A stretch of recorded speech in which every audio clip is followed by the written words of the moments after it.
मेरो लाइफको सबैभन्दा ठूलो मिस्टेकहरू म तपाईहरुलाई शेयर गर्न चाहन्छु। म डिसिप्लिन थिएन।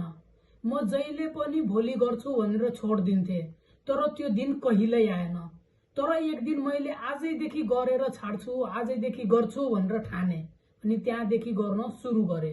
म एक ओभर थिंकर थिए। म आफ्नो पास्ट र फ्युचरको बारेमा जहिले पनि सोच्ने गर्थेन। मेरो पास्टमा गरेको गल्तीहरू चाहिँ मेरो दिमागमा घुमिरहन्थ्यो। मेरो फ्युचरमा के अस्तित्व हुन्छ भनेर दिमागमा घुमिरहन्थ्यो। तर आज भोलि त्यस्तो छैन। आज भोलि म फ्रेश फिल गर्छु। मेरो फ्युचरमा के हुन्छ केही टेन्सन छैन, किनभने म पहिला धेरै सोच्थे कि साथीभाइले के भन्लान्, मेरो सोसाइटीले के भन्लान्, मैले केही गर्न सकिन भने के हुन्छ भनेर ओभर थिंक गर्थे। मलाई केही आउँदैन, यो आउँदैन, त्यो आउँदैन, मैले गर्न सकिन भने के हुन्छ होला, मेरो फ्युचरको स्ट्याटस अस्तित्व नै के हुन्छ, कसरी डेभलप गर्ने भनेर पहिला ओभर थिंक गर्थे। तर आज भोलि त्यस्तो केही नै छैन। आज केही सुरु गर्नुभन्दा अगाडि नै नेगेटिभ थिंकिङ हाबी हुन्थ्यो। यो सबैको कारण चाहिँ मेरो लेजिनेस थियो, स्क्रलिङ थियो।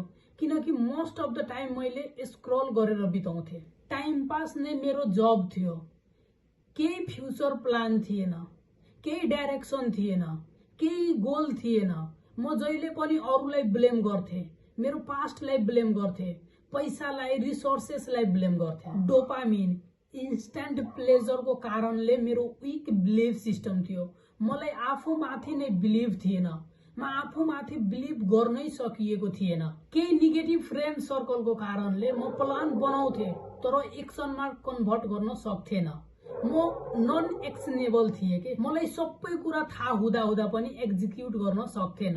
मलाई थाहा थियो कि यो गर्नाले मेरो फ्युचर बर्बाद हुन्छ, तै पनि गर्थे। म यो सबै कुराबाट कसरी ओभरकम गरे र तपाई पनि यो पक्कै फेस गर्दै हुनुहुन्छ। सो यो च्यानललाई सब्स्क्राइब गर्नुस् र ओभरकम गर्ने सुरुवात गर्नुस्।